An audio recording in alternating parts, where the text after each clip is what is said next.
अभिनेता धर्मेंद्र सिंह का करीबन 90 साल की उम्र में निधन हो गया। उनके निधन से पहले एक बार खबर चली थी कि मीडिया के अंदर कि उनका निधन हो गया, लेकिन वो खबर फर्जी थी। अब उनका निधन हुआ है। 300 से ज़्यादा फ़िल्में करने वाले अभिनेता, करीबन 4 दशक तक बॉलीवुड में अपना सिक्का जमाए रखने वाले धर्मेंद्र सिंह के निधन पर हमारे साथ बातचीत करने के लिए हैं मनदीप। मनदीप, धर्मेंद्र सिंह का जो जुड़ाव है वो पंजाब से रहा है, हरियाणा से रहा है और वो राजनीति में भी रहे, बीकानेर से सांसद रहे। इनका जो पूरा जीवन था, उसको आप कैसे देखते हैं? देखो, धर्मेंद्र को ही मैन माना जाता है और ही मैन ही नहीं माना जाता बल्कि ये भी माना जाता है कि वो अपनी जवानी में जितने खूबसूरत थे, वो बुढ़ापे तक उतने खूबसूरत बने रहे और खूबसूरत थे। साथ में उन्होंने जो बॉलीवुड के हीरोज़ थे, जितने भी हिंदी सिनेमा के हीरो रहे हैं, उनके लिए बॉडी बनाना एक आप कह लीजिए कि इम्पोर्टेंट पार्ट बना दिया। हाँ, उनका हुँ, जन्म पंजाब में हुआ। पंजाब में नसराली जो उनका गाँव है, वो तो उनका पैतृक गाँव हो गया और लेकिन उन्होंने जो बाकी का समय है वो सान्यवाल में गुज़ारा क्योंकि उनके फ़ादर थे वो सरकारी मास्टर थे और उनका हुँ, जो हालाँकि दोनों जगह पे घर उनके नहीं हैं। सान्यवाल में भी उनका घर बिक चुका है, आजकल एक व्यक्ति वहाँ पर रह रहे हैं। उन्होंने हालाँकि नेम प्लेट लगा रखी है धर्मेंद्र की। शुरुआत में मतलब उनके फ़ादर तो सरकारी मास्टर थे और उनके ऊपर भी दबाव था कि वो भी अपना रोज़गार कुछ सेट करें। तो उन्होंने मलेरकोटला इस इलाके में एक छोटा-मोटा काम भी शुरू किया, अलग-अलग काम करते थे वो और वो हुँ, काम करते-करते उनको मतलब ये हो गया और एक तो दिलीप कुमार की वो फ़िल्में देखते थे। तो दिलीप कुमार को देख के उनको लगा कि उनको भी कहीं न कहीं एक्टर बनना है और उस टाइम पे देखो अ मतलब सा ये 1948 का दौर था मतलब भारत आज़ाद हो रहा है और उस समय दिलीप कुमार की फ़िल्म थी शहीद, वो उन्होंने देखी थी, जो उन्होंने बताया और उससे ही उनको जुनून लग गया था। अ, लगातार 10 साल वो फ़िल्में देखते रहे, छोटा-मोटा काम कर रहे थे पंजाब में ही अपना, कभी वो खेती-किसानी में लग जाते थे। कभी कहीं पे किसी स्टोर में उन्होंने काम किया, तो काफ़ी मतलब ऐसे सरकारी नौकरी तो बन नहीं रही थी उनकी। तो हुँ, 1958 की बात है कि फ़िल्म फेयर मैगज़ीन ने एक टैलेंट हंट की घोषणा की थी। उसमें विमल रॉय, गुरुदत्त ये सारे शामिल थे ये लोग। फिर उन्होंने हुँ, एक मलेरकोटला में एक स्टूडियो में गए वो और वहाँ कहा कि मेरे फ़ोटो बना दीजिए और मेरे को दिलीप कुमार बना दीजिए। फिर बॉम्बे भी गए और बॉम्बे गए तो अब हमको पता ही है कि वो इतने खूबसूरत थे, इतने हैंडसम थे तो सेलेक्ट तो होने ही थे और सेलेक्ट हो गए। और 1960 से लेकर आज हम 2025 में बैठे हैं, पूरा जो उनका पीरियड है वो वर्किंग पीरियड है। मतलब कोई ऐसा दहाका, ऐसा कोई दशक नहीं है, जहाँ पर उन्होंने काम नहीं किया। लेकिन उनका 1960 से लेकर 1980 तो उनका मतलब पूरा चार्म था। हमको पता कि क वो मतलब इमोशनल सिनेमा भी करते थे, ट्रेजेडी भी, ड्रामा भी और एक्शन हीरो तो थे ही थे। मतलब और कई अच्छी फ़िल्में भी रही उसमें मतलब अपने को पता है कि जो फ़िल्म थी, उनका जो पहला रोल था, वो बंदनी में था और धर्मेंदु बुलाते थे। बिमल रॉय ने उनको रोल दिया था और उसके बाद जैसे आप कह रहे हैं कि 300 के आस-पास फ़िल्में की। बहुत लंबा करियर, छोटी-बड़ी, फ़ीचर, फुल लेंथ, बहुत किस्म की फ़िल्मों में उन्होंने काम किया। हुँ, 60 के दशक की शुरुआत करें तो मतलब शम्मी कपूर ये सब इनका जलवा था। 70 में तो जैसे जिस हिसाब से राजेश खन्ना का तूफ़ान था और 80s में जो एंग्री यंग मैन के नाम पे जो अमिताभ बच्चन का जो बोलबाला हुआ। लेकिन इन तीनों दौरों में वो 10-10 साल रहे, 60 से 90। ये 30 के 30 साल कंटिन्यू है। तो शोले विदाउट धर्मेंद्र आप कल्पना कीजिए वीरू जय की जोड़ी है, उसमें धर्मेंद्र का आप देखिए बसंती वाला और मतलब आज भी हम शोले की बात करते हैं तो सबसे पहले बसंती और मतलब वही ध्यान आता है टंकी पे चढ़ने का सीन या उस उनके जो ड्रामा उनका जो कर रहे हैं एक्टिंग कर रहे हैं। बाकी काम तो बहुत डिफरेंट किस्म के रहे हैं। गुलामी फ़िल्म आपने देखी होगी राजस्थान में जेपी दत्ता साहब ने बनाई थी, तो उसमें उनका बहुत ज़बरदस्त किरदार था। अनुपमा में वो कवि थे। सत्यकाम फ़िल्म उनकी ज़बरदस्त मानी जाती है। तो मतलब ऐसे पैरेलल सिनेमा में भी काम किया है। उनकी एक आज मैं देख रहा था कि कोई एक फ़िल्म रह भी गई थी फणीश्वर राज रेणु जो लेखक हुए हैं बिहार के, उनकी हुँ, मैला अंचल के ऊपर धर्मेंद्र को लेकर फ़िल्म बन रही थी, वो अधूरी रह गई। उसकी कसक फणीश्वर राज रेणु को भी रही, वो भी आखिरी समय में बड़ा अपन कह लें कि अनिजी होके मरे और धर्मेंद्र भी ऐसा रहा। कुछ फ़िल्में आई, ही मैन का जैसे जो उनको एक 70 का जो दशक है, उसमें उनको ही मैन कहा गया जब थोड़ा उन्होंने हुँ, शर्ट-वर्ट जैसे सलमान खान ने 90s में या 2000 के आस-पास शर्ट उतार के अपने आप को ऐसे मसल मैन साबित किया। 70 का दशक था जब मतलब धर्मेंद्र का ही मैन वाला जो छवि थी वो गड़ने लग गई थी। और वो टंकी पे चढ़ने के सीन हो या फिर उनकी फ़ोटोएँ मैगज़ीन्स में जो छपती थी। मैं तो एक फ़िल्म का वो नाम ध्यान नहीं कर रहा जिसमें ये गाना है, इस दुनिया में 7 अजूबे 8वीं अपनी जोड़ी, तोड़े से भी ना टूटे हुँ, धर्मवीर की जोड़ी। वो जो उस फ़िल्म में जो उन्होंने कॉस्ट्यूम डाला, जो उसमें वो रेबेल बने हुए हैं, एक बागी बने हुए हैं, तो उसमें उनकी बॉडी दिख रही है, उसमें छाती उनकी चौड़ी दिख रही है, डोले दिख रहे हैं, जो थाइज़ हैं, पट हैं बारी-बारी वो दिख रहे हैं। वहाँ से फिर उनको जो अपन कह लें कि वो है ही मैन वाला चला मामला मिला। हैंडसम बहुत थे, मतलब एक फ़ोटो मैं देखता हूँ कि दारा सिंह और धर्मेंद्र का बहुत वायरल होता है। द दारा सिंह हुँ, वैसे बहुत माचो थे, वो भी हैंडसम थे, लेकिन धर्मेंद्र में थोड़ी-सी शालीनता थी उनके चेहरे पे। पसरी हुई एक शांति थी, एक डिसेंसी थी और बहुत मतलब मैं देख रहा था कि अभी आज 60 की उम्र की, 70 की उम्र की जो औरतें फ़ेसबुक पे हैं, वो लगातार सारी लिख रही हैं कि हमारे तकिए के नीचे धर्मेंद्र का फ़ोटो होता था, ऐसा था, ये सारा। बाकी 90 80s के बाद उनके ब्याह को लेकर काफ़ी चर्चा हुई। अ, हुँ, मामला तो ये है कि उनकी शादी पहले प्रकाश कौर से हो रखी थी, ठीक है? और उनके 4 बच्चे भी थे। उसके बाद फिर हेमा मालिनी जिसको द ड्रीम गर्ल के नाम से जाना जाता है, तो उन्होंने शादी करने का फैसला लिया और उसमें फिर धर्मेंद्र को अपना धर्म भी बदलना पड़ा। उन्होंने फिर अपना धर्म इस्लाम किया। उनका नाम दिलावर खान अगर हम बात करें तो धर्मेंद्र दिलावर खान हो गए थे। तो दिलावर खान की शादी हुई हेमा मालिनी से और उसमें हालाँकि एक बार उनसे पूछा गया तो कि आपने धर्म बदल लिया था, तो वो ऐसे गुस्सा हो गए थे। बोले, "नहीं, नहीं, मैं ऐसा इंसान नहीं हूँ कि मैं धर्म बदलूँ, ये है।" हालाँकि हेमा मालिनी ने तो उसको थोड़ा-सा एक्सेप्ट कर लिया था कि हाँ, हमने किया था। प्रकाश को देखो उन्होंने एक्सेप्ट किया और हेमा मालिनी को कभी उस हिसाब से जो एक हेट होता है, वो हेट उस किस्म से हेमा मालिनी को नहीं दिया। धर्मेंद्र का जितना आप ही मैन हम अच्छी-अच्छी फ़िल्मों की बात कर रहे हैं, एक ऐसा दौर भी था जब बी ग्रेड फ़िल्में भी उन्होंने दी। तो बी ग्रेड फ़िल्में अब पता नहीं किस वजह से दी पर वो अजीब ही थे। वो मतलब पंजाबी फ़िल्में भी कर रहे थे, कोई छोटी बैनर की फ़िल्म आ गई वो भी कर दी, बी ग्रेड फ़िल्म कर दी, बड़ी फ़िल्म कर दी अ, सोलो फ़िल्म कर दी, पैरेलल सिनेमा की मतलब उनको मेरे को ऐसा लगता है कि वो ज़्यादा वर्कहोलिक हो चुके थे और जो उनको फ़िल्म मिल जाती थी वही वो कर देते थे। जैसे मुन्नी बाई टाइप जो बी ग्रेड फ़िल्में थी, उनको लेकर उनका क्रिटिसिज़्म भी हुआ था कि ये ठीक नहीं है।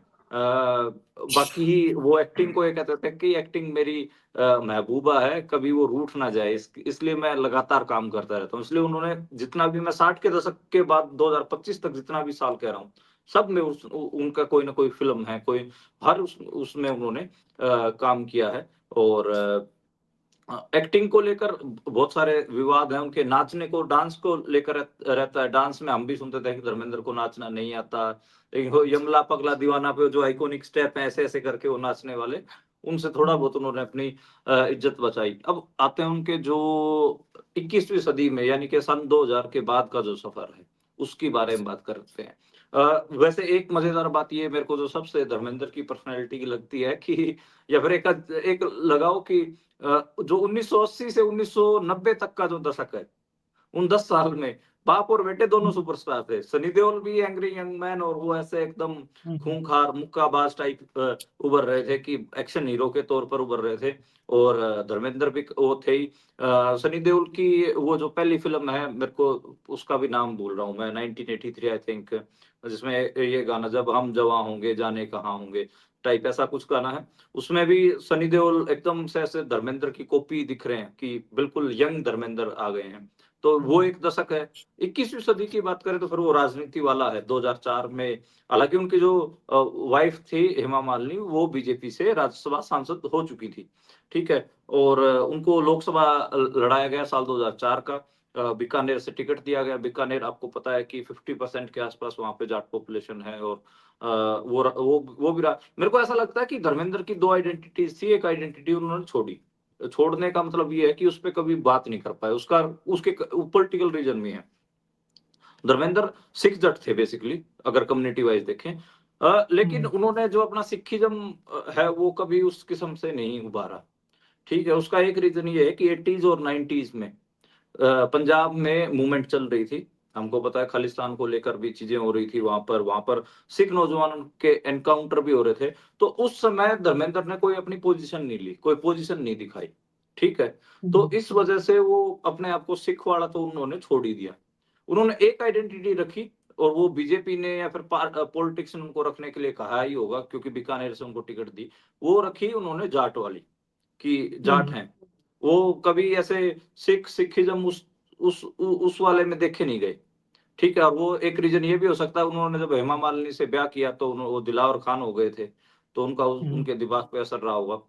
मैं तो गैस मार रहा हूँ इस मामले में, कोई ऐसा वो नहीं है। दूसरा मेरे को लगता है 1980 और 1990 में जो पंजाब में जो मूवमेंट था, मिलिटेंट मूवमेंट था, उसमें जो इलीगल फेक एनकाउंटर वगैरह हुए, जो पंजाब के ऊपर जो भी था, उसके ऊपर उन्होंने कोई स्टैंड नहीं लिया। तो वो एक मेरे को कारण लगता है। और आपने देखा होगा कि पंजाब में फिर गए भी बहुत कम फिर वो पंजाब में गए। तो यहाँ तक कि उनका जो सानेवाल में जो घर था वही बिक गया। तो आप सोच के देखिए कि कितना कम उनका वो हो गया था जाना। बीकानेर 2004 जाते हैं वो, और उनको मतलब बड़ी उम्मीद थी कि पॉलिटिक्स में वो अच्छे काम करेंगे। और उनको मतलब जो पॉलिटिक्स में लाने वाला उनसे एक बार पूछा गया था कि आप पॉलिटिक्स में क्यों आ गए? बोला यार मेरे को एक लाइन ने मार लिया। मेरे को वाजपेयी वगैरह ने, जो अटल बिहारी वाजपेयी वगैरह थे, इन्होंने बोला कि धर्मेंद्र जी, अच्छे लोग राजनीति में नहीं आएंगे तो बुरे लोगों को कब्जा हो जाएगा, इसलिए आना जरूरी है। और वो डायलॉग मेरे को लगा कि राजनीति में तो बहुत अच्छे लोग होते होंगे, और हमारे जैसे को आना चाहिए। और मैं 2004 में बीकानेर से लोकसभा चुनाव लड़ गया। उन्होंने जीत हासिल की। जो रामेश्वर डूडी, जो उनके कांग्रेस से जो उनके खिलाफ चुनाव लड़े थे, वो भी मर चुके हैं। पिछले दिनों उनकी डेथ हुई है, वो भी 1 डेढ़ साल कोमा में रहे। तो वो काफी बीमार थे, तो रामेश्वर डूडी को उन्होंने हराया। और उस टाइम पे तो आपको पता ही है कि नॉर्थ इंडिया में बहुत कम सीटें आई थी बीजेपी की, और हार हुई, और उसके बाद बीजेपी की, और सरकार बन गई। अब उसके बाद एक दौर शुरू होता है, जब यूपीए सरकार बना रहा 2004 में, तो पार्लियामेंट में बहुत शोर शराबा हंगामा होता था। उस हंगामे में मतलब बीजेपी का स्टैंड ये था कि वो पार्लियामेंट को चलने नहीं देंगे कुछ दिन, क्योंकि उसमें बहुत सारी यूपीए की सरकार, वो थोड़ी जुगाड़ की सरकार थी। उसमें कई सारे धड़े ऐसे थे जो पहले बीजेपी के साथ रह चुके हैं, उसमें लेफ्ट से लेके। और अगर हम बात करें जो पासवान थे, रामविलास पासवान, ऐसे कई लोग थे जो जिनको बीजेपी को लग रहा था कि अगर हम 6 महीने थोड़ा रेस्टलेसनेस फैला के रखेंगे, बेचैनी में रखेंगे, तो कुछ ना कुछ टूट के इधर आ जाएंगे। और कई लोग नाराज भी थे, उनको उतने अच्छे मिनिस्ट्रीज में अकोमोडेट नहीं, तो जब संसद नहीं चलने दी जाती थी तो धर्मेंद्र ऐसे नाराज होते थे। तो मतलब मैं देख रहा था कि मैंने ऐसे बात कर रहा था, एक वरिष्ठ पत्रकार हैं उनसे, कि धर्मेंद्र कहाँ बैठते थे, जैसे वो लगातार पार्लियामेंट, वो बोलते थे कि एक कोने में बैठे रहते थे, और ऐसे खुड्डी पकड़ पकड़ के, और ऐसे वो कूदते रहते थे जब वो हंगामा चल रहा होता था सारा। तो इंडियन एक्सप्रेस में आजकल शायद एसोसिएट एडिटर हैं, एक पत्रकार हैं लिज। तो लिज ने उनको, जैसे वो बाहर निकल रहे थे, तो लिज ने पकड़ लिया। लिज मैथ्यू उनसे पूछती हैं कि धर्मेंद्र जी, आप एकदम ऐसे परेशान लग रहे हैं ऐसे। तो वो बोले, लिज मैथ्यू उन दिनों शायद द ट्रिब्यून की कॉरेस्पोंडेंट होती थी। तो धर्मेंद्र कहते हैं कि कहाँ मैं फंस गया हूँ। और वो बिल्कुल मतलब शुरुआत के 5-6 महीने भी हुए हैं, वो शायद दूसरी तीसरी बार पार्लियामेंट आए थे। बोले कि मेरा तो मानना ये है कि पार्लियामेंट को चलने दिया जाए, मैं इस बात से, बीजेपी की बात से सहमत नहीं हूँ। या तो इतना लड़ाई होता है, इतना झगड़ा कर रहे हैं ये, काम करें, लोग जिन्होंने हमको चुन के भेजा उनके लिए हम काम करें, ये करें। ये सब उन्होंने बात की, और वो बड़ा मायूस से थे, और वो जाके ट्रिब्यून में लिज मैथ्यू ने छाप दिया। अब उसके बाद अगले दिन दोबारा वो फिर पार्लियामेंट आए, तो दोबारा उन्होंने जाके बताया।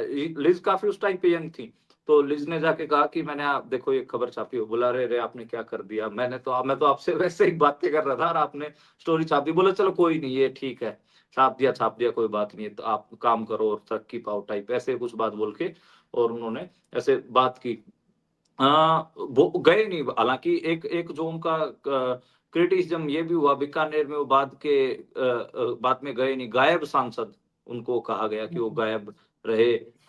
उनसे एक बार बॉम्बे में पूछा भी गया बीकानेर को लेकर, तो उन्होंने कहा उन्होंने बहुत काम करवाया, जाके आप अपना कॉरेस्पोंडेंट भेजिए, अपना पत्रकार भेजिए, जाके पूछिए बीकानेर में काम करवाया। हाँ, थोड़े बहुत काम करवाए क्योंकि बड़ा नाम थे, तो वो जो यूपीए के मिनिस्टर्स थे, उनके पास चले जाते थे और जाके बोल देते थे कि ये होना है, ये होना है। तो वो कुछ चीज़ें हुई वहाँ पर वो एब्सेंट सांसद मतलब एब्सेंट रहे बिल्कुल। वो एक उनका हुँ, क्रिटिसिज़्म मतलब सनी देओल उनके जो बेटे थे, उन्होंने तो और ज्यादा कमाल दिखाए, वो भी एब्सेंट गुरदासपुर से चुनाव लड़ा, जीत भी गए और कोई मतलब है नहीं। सेलिब्रिटीज को लेकर मेरा है ये कि सेलिब्रिटीज को पॉलिटिक्स में ज्यादा स्पेस देने की कोई जरूरत नहीं है। कोई एक आध ठीक काम कर लेता है तो ठीक है, नहीं तो नहीं।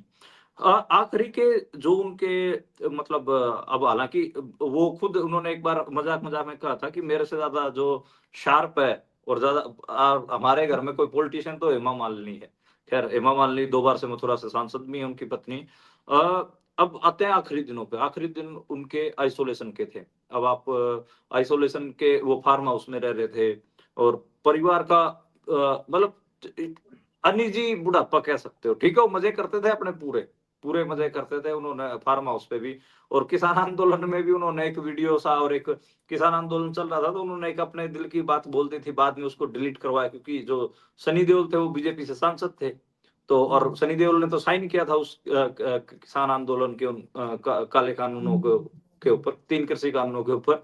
तो बाद में वो डिलीट करवा दी गई वो वीडियो। तो लेकिन था वो कोशिश करते थे कि राजस्थान, हरियाणा, वेस्ट यूपी के जाटों के साथ थोड़ा जुड़ाव रखें। जो यहाँ के एलीट जाट हैं वो कुछ-कुछ उनकी चमचागिरी टाइप भी करते थे, उनके पास जाते-वाते भी थे।